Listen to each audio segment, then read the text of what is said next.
Yo, imagine if my car stopped getting sucked off, I could fucking tell this joke. No, but imagine if fucking Facebook came back and was like, we just decided we're just gonna keep Facebook and Instagram's gone forever. And then they bring back MySpace and Tom comes out and he's like, this was it all along. This was our master plan. We came back from 2001. Good luck, you pussy ass influencers. Should have got on YouTube. I would literally launch an OnlyFans right now if I had a Twitter. Fuck it. Here's my dick. Straight up on Twitter. My car's still getting sucked off. Yo, does anyone know what's going on with the car? Like, why is it doing this? We have to just say it's okay, buddy. Wow. You're gonna be a great father someday. What up, big cock? What's the name of your podcast? Tap in. Tap in, okay. Yeah. Bro, I have had the craziest fucking morning. So this girl I accidentally had sex with. Accidentally had sex with. That's not a commonly used phrase. And it was just there.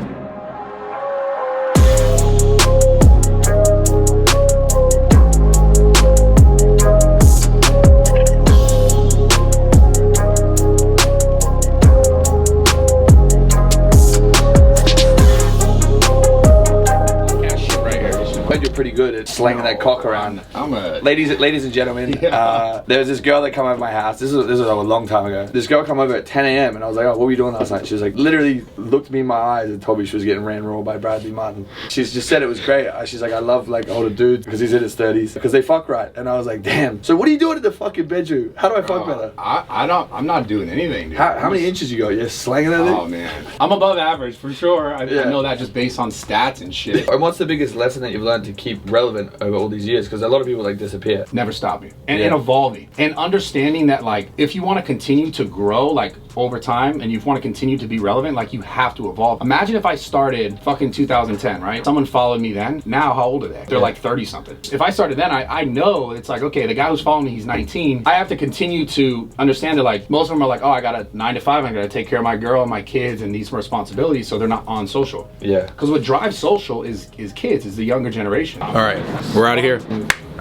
Thank you for having me on. I appreciate it. Tap in, check out the fucking podcast. How often you post? 11 a.m. on YouTube, but earlier audio. Tuesday at 11. Are you going to Miami as well? Yep. Yeah, this guy, this is my guy right Does he let you fuck? Oh, this is funny. He does not get pussy. Get the penicillin shot. It's the Broderna vaccine. Is it? Dude, we got you, man. All right, car's getting sucked off again. Let's just ignore it for now. But I had a real scenario, because you know how Instagram's been down the whole day? What if our fucking phones, all Apple phones, Apple just got hacked and all our phones just went black? What would your reaction be? Comment below what your reaction would be. What would your reaction be? Do you think people would start like killing each other or what? You'd have to just walk around the street and be like, yo, is your phone fucked up too? And everyone's like, yeah, my shit's fucked up. No media, no social media, like TV doesn't work. Imagine that. You gotta be like, yo, your shit working down the street. They're like, yo, my shit's fucked up. I'm like, yo, what the fuck?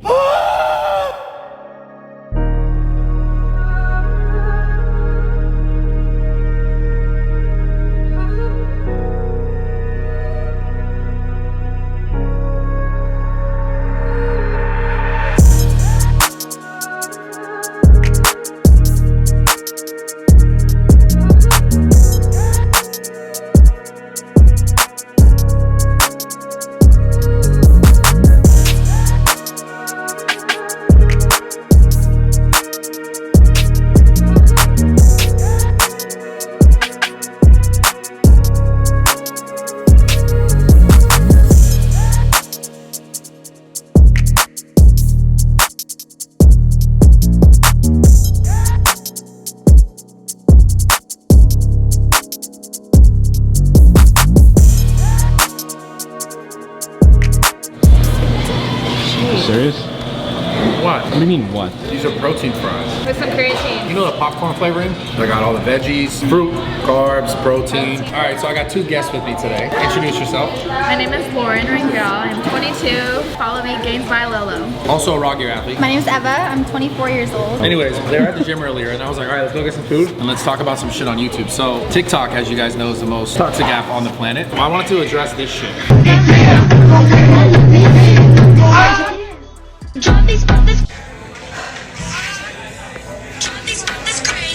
Why are we so toxic? Specifically, obviously I know men are toxic. I'm not saying we're not. Women are toxic also. Right, well that's what I was gonna say next. I just didn't want to disrespect you without disrespecting us first. Why is there a thing like if guys are too nice to you that then you're like, fuck them, I don't want them? It's something like when you show too much interest, like we don't want you, but when you start backing up and not showing anything, we want you more. And that's why we're so toxic, like why? No, this is why they say like nice guys finish last. At what point is it okay to be a nice fucking guy? Because like don't you want an asshole your whole relationship? No. No. They were confusing us. At first, it's very attractive because I think that it's like you want what you can't have. So when that guy like gives you like that big dick energy, like it definitely attracts you to them because it's like, hey, they have confidence. But it has to do with more than just like a guy. Like when you can't have that one thing, like it sucks. But when like you can have it, it's like, I don't really want it right now. But I get it. I do get it. I understand that. I feel like it's like a personal, like deep issue. No, it is. When is it okay to be like, oh, I'm a nice guy now? Because it's like for these guys who are like, they're trying to be nice. I don't understand. It's like a tug of war. How do we know when to give enough without being like running someone away? I feel like the first couple months, or maybe like first month or two, is like when the guy needs to try the most and show the most interest. Like even interest on like, what do you like to do on your free time? Or like, what's your favorite color? Like little shit like that. That's what we like. But when you're just like, who cares, do your own thing, don't ask questions, like in the beginning of the relationship, it's like, why are you like that? Why are you being an asshole? So you're saying in like the first 2 weeks, that's when we're allowed to No, be not like, 2 weeks. yeah, like, Balance is key for sure. Yeah. You just have to figure it out. it's like when you're like, what do you want to eat? And they're like, I don't know, just pick something. And you pick 17 different And things. then You're like, you no. get And then you just, it's like they knew what they wanted all along, but they didn't say it. Yeah. You just fucking say it. We're just fucking confusing. Like I'm a woman, like I know I'm confusing, I know we're fucking toxic. Boys, we're fucked. We're all fucked. So now here's the thing, right? So imagine a kid who's 18, 19, who doesn't have any experience, and he's like, what the fuck am I getting myself into, right? Like, There's always that one toxic ass girl that's gonna show him like, oh fuck. she's gonna ruin your life. That's the thing. I wish there was a way to answer this, and it seems like there's no way, except like you said, guys, you just have to try. You figure shit out. You figure it out. You know what's crazy is that I feel like when you don't try, like when you're not begging for this attention and when you're not going looking for a girl, that's when they come to you. Sometimes guys get it easy and they're like 1 week, 2 weeks not giving a shit and boom. But sometimes they're fucking a year like Jacob. Balance is key. I think that definitely having like that even like, hey, I'm gonna treat her right and then I'm gonna leave her alone. Some girls like the bad guy. They love a bad guy that doesn't listen, that treats them wrong, and then like there's some girls that are like, fuck you, like leave me alone. Like I'm gonna look for a good guy and the good guy never comes. But I mean, you're not gonna give them a survey and be like, hey, what do you like? What do you know? You know, like that's just unrealistic. So that's when you like pop the questions like, okay, so what are your interests? What do you like to do? And then from there, you just have to figure it out. We are fucked, dude. You're fucked. And I hate this because I've heard this from so many women. Well, I can tell you how my relationship started. He was very interested in everything I was interested, And then the candy. next week he was like, fuck this guy. He was like, wait a minute, I really like this guy. And then he bought her flowers and she was like, this guy's a fucking simp. What a loser. Fuck this guy. And then like you don't give her flowers for 2 weeks. She's like, why you never give me flowers? So my boyfriend in the beginning used to always give me flowers, always used to like make the most effort. And now you're like, where are the flowers? He doesn't give me any flowers for any little accomplishment or anything, and now I'm like, what the fuck? You don't like me? Why are you not giving me any flowers? Fuck that, no more flowers. She obviously don't want them. I get the sense from women that like it's almost never enough. Like imagine a guy can do like the things that you like and he does like 2 a week and you're like, oh that's great. And then like next week he does 3 and then the following week he does 1.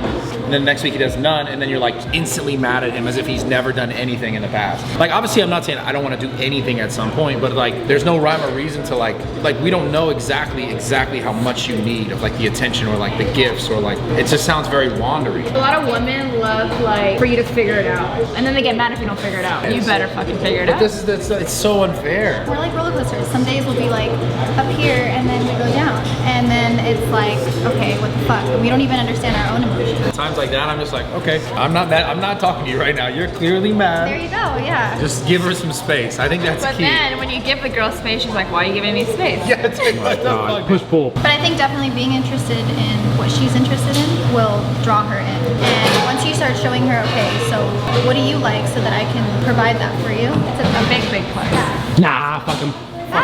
Sounds like too much work for me. So moral of the story, we are Fuck. And there is no answer. That's the moral of the story. There's Cool, no dude. answer. You just fucking try to figure it out. You just do your best. Have faith in that, and you did your best. And then when she just rips your heart and fucking puts it in a blender, you just gotta be like, whoa. For me, I got in a relationship super young, and then we broke up in college, and I feel like college is when women find themselves. Like you have that low stage. The boys did not want to hear that. The whole stage. Oh my god. You just like the attention. You're developing into a woman and you like love, how you look, and so you want that attention. You want people to notice. What? Did I have a host stage? Finding myself stage? Yes. I like how she wanted to say Do you think guys have that stage? This is a fucked up part. I think guys are always in that stage. But then how was your heart broken? I dated a girl who treated me like complete shit, and I was so like, oh, I was attached. It wasn't true love. I had a really hard time with losing in my life because I lost my father when I was young. So anytime I let someone in my life close, losing them was like the last thing I would try and hold on to. At all, by all means. Imagine I changed my whole life. I like got rid of clients, and like, cause she was like, yo, you're having sex with your clients, and my last client was like, again, I like got rid of like all these female clients. It was like, I was like, what is happening? And she just wanted a reason to be done with me, right? Cause she was dealing with like her ex and all this crazy shit. So I was just like, it was like a way out. So that happened to me, and then after that, I was like, I remember feeling like really remorseful. I was like very like, I got very angry.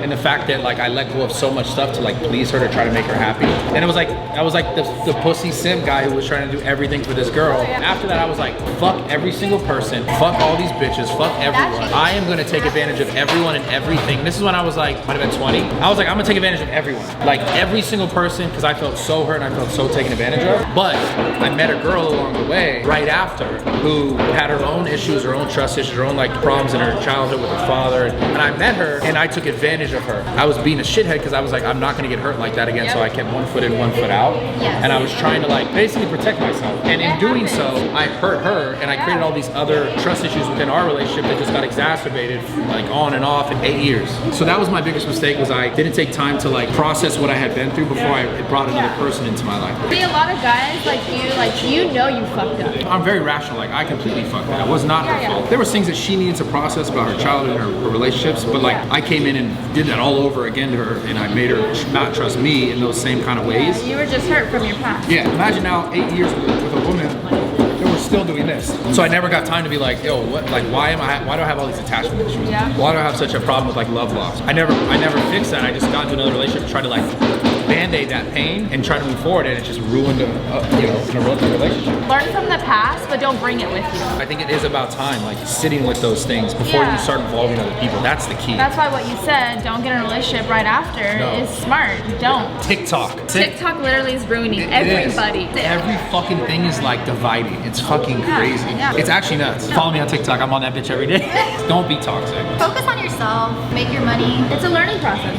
It's not about the destination, it's about the journey. You gotta try to do your best. Like I honestly believe this. If in your heart you go into a relationship or a business or something, friendship, and you're in your heart you are trying to just be the best version of yourself for the person or for the outcome, that's all you can really do. Because this is what most people do. It's the worst part. They go, it's her fault, it's his fault, fuck that person, and they never take responsibility for anything, and they never actually grow or change. There's no way in hell, in the world, period, that anything works. You have to understand that something happened, not just because of the other person. So take responsibility. Anytime you come into a relationship with someone, you have to understand that there's a whole life before you, and there's a whole childhood likely, obviously, before you, where it's like, there are things that made me who I, like the man I was today, but also the man I was then, based on like my actual childhood, and the things that most people don't do, I think, just in life in general. They never fully address the things that were really like trying or scarring or hard times for them in their childhood. As an adult now, like if you're 18, something happened to you when you're 6, right? Or me, I'm 32, something happened, my father took his life when I was 6. Me addressing like